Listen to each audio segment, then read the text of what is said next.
নদীতে খুব বাতাস, আর এর মাঝে হচ্ছে বিদ্যুৎ চমকানো, তার ভিতরে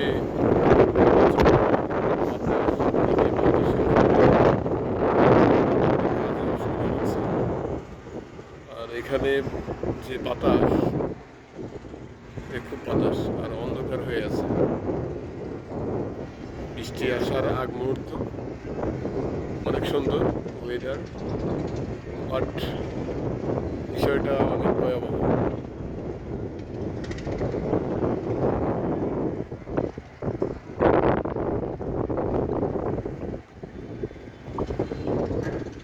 পরিস্থিতি খুবই নীরব এই বাতাসের ফলে। আর বৃষ্টি আসার আগ মুহূর্তে সব মানুষ সচেতন। এখানে হচ্ছে এই যে নদীতে আমরা আছি, এই যে বৃষ্টি,